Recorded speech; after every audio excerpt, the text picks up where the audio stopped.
Assalamualaikum warahmatullahi wabarakatuh. Saya Rahma dari Demak. Bang Bro, kepo nih. Saya mau tanya dong. Kalau misalkan ada seorang kakek duda yang punya anak laki-laki yang sudah meninggal, tetapi menyisakan cucu yaitu saya, apakah nanti ketika kakek saya meninggal, saya berhak untuk mendapatkan warisan yang ditinggalkan oleh beliau gitu. Terima kasih. Wassalamualaikum warahmatullahi wabarakatuh. Masih di menjemput berkah? Bismillah. Oke.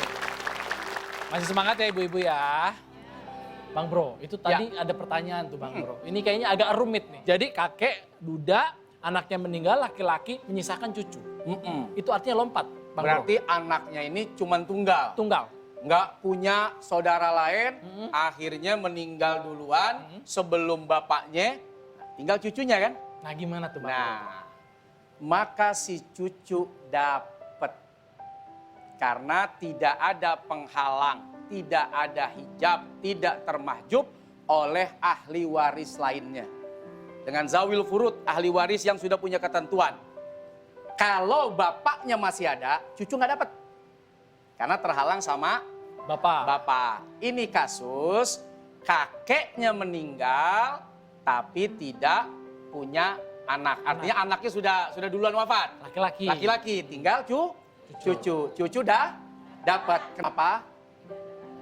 Karena tidak ada penghalang. Siapa penghalangnya? Bapaknya si anak. Udah paham sampai di sini? Jadi tolong cucu jangan pada berebut ya. Kalau paman lu masih ada. Nah, udah paham nih cucu? Ya, jangan pada berantem lagi. Jangan pada ribut lagi. Cucu tuh nggak ada urusannya sama hartanya engkong kalau bapak masih ada. Atau anak-anaknya engkong masih ada. Oke Bang Bro. Ada satu pertanyaan lagi, boleh ya? Satu pertanyaan lagi ya.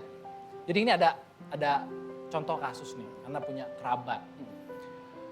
Ibu sebelum meninggal berwasiat. Nanti kalau Ani meninggal nih, semua harta peninggalan jual, bagi dua. Separuh bangun, misalnya bangun masjid, separuh lagi bagiin ke anak-anaknya. Singkat cerita, si ibu meninggal.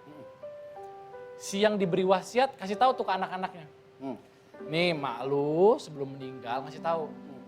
Jual semuanya bagi dua. Separuh bikin masjid, separuh bagiin. Tapi ketika pelaksanaannya si anak nggak terima karena nggak percaya.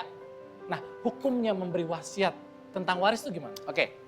Pertama, orang memberi wasiat, orangnya masih hidup yang ngasih wasiat. Kalau udah meninggal gimana ngasih wasiatnya? Makanya jangan heran kalau ada pagi ngobrol, toto sore udah meninggal, sore ngobrol, malam meninggal. Nggak usah heran, itu biasa. Yang nggak biasa itu malam ngobrol, malam meninggal, kok paginya ngobrol sama kita ya? Nah itu yang bahaya. Kabur gitu. Jadi nggak ada cerita saya dapat mimpi diwasiatkan, nggak ada. Ya, jangan cerita wasiat dari mimpi. Tidak bisa. Nah, ini mesti dipahamin. Oke. Ini soal wasiat, orangnya harus masih Hidup. kalau warisan orangnya mesti udah meninggal ya. Udah mati, udah meninggal. Kalau wasiat orangnya masih hidup. Itu pertama. Dua, wasiat tidak boleh lebih dari sepertiga harta. Tidak boleh lebih dari sepertiga harta. Tiga, wasiat tidak boleh, wasiat harta nih, diberikan kepada ahli waris. Tadi cerita anak. Anak tuh ahli waris. Tapi Jadi kalau nggak cucu, boleh, Bang Bro, mewasiatkan untuk anak tuh nggak boleh? nggak boleh karena dia ahli waris. Tapi kalau cucu, misal kakek memberi wasiat pada babanya. Toing, anak lu noh, si Jambul. Ya, kalau gua mati, bagi dia sepertiga dari harta gua. Boleh, kenapa? Karena cucu bukan ahli waris. Ya, nggak boleh ngasih ke ahli waris. Oke, ini yang keempat nih sekarang nih. Keempat, tadi tuh, menghindari kasus. Gua nggak percaya. Mana buktinya?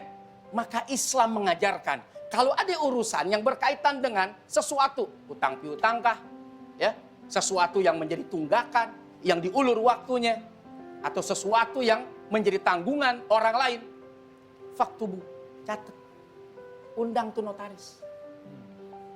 Tadi tuh sebelum meninggal, babanya panggil notaris.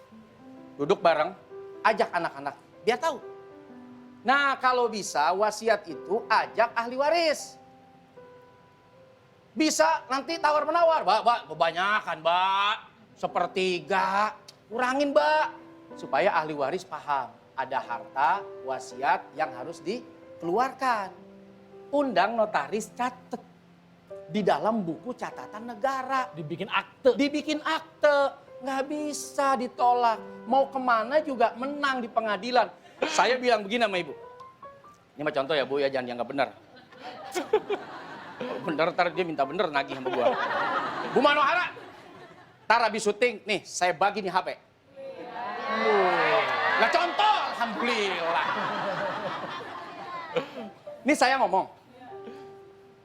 Udah jadi hak dia belum tuh? Hak dia dong. Kapan haknya? Ntar habis syuting. Habis syuting, HP ini menjadi hak Ibu Manohara. Dia tagih dong. Mana Bang Bro, katanya HP. Yang mana ya? Itu mulut. Yang mana ya? Ah, ibu halu, mentang-mentang udah tua. Suka halusinasi. Kapan saya ngomong? Mulut tuh. Tapi saya dengar. Ya, ente kan temennya. Pura-pura dengar. Bagi dua juga ya? Nah, kongsian. Tapi kalau dicatat. Orang suka ngeremehin catatan. Lu ame temen pakai nyatet, ame saudara pakai nyatet. Emang lu nggak percaya gue? Tuh, banyaknya orang lalai karena merasa catatan itu tidak penting. Padahal si boy saja punya catatan. Catatan si boy 1, 2, 3, berapa catatannya?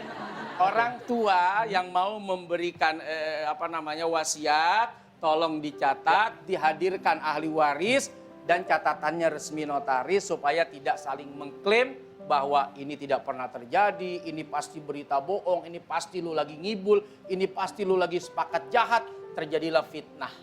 Nah itu penting diketahui dan dilaksanakan. Masya Allah, pentingnya mencatat ya. Kita semakin tercerahkan kalau ngomongin soal warisan dengan tausiah dari Bang Bro. Dan saya mau ngingetin nih buat ibu-ibu yang ada di rumah, yang mau nanya dan langsung dijawab sama Bang Bro, langsung aja komen. Atau kirim video ke sosial media kami di Instagram ada di @menjemputberkah_net atau di TikTok @menjemputberkah.net. Jangan lupa komen di situ pertanyaannya apa, nanti kita jawab langsung sama Bang Bro. Jadi jangan kemana-mana, tetap di Menjemput Berkah. Bismillah.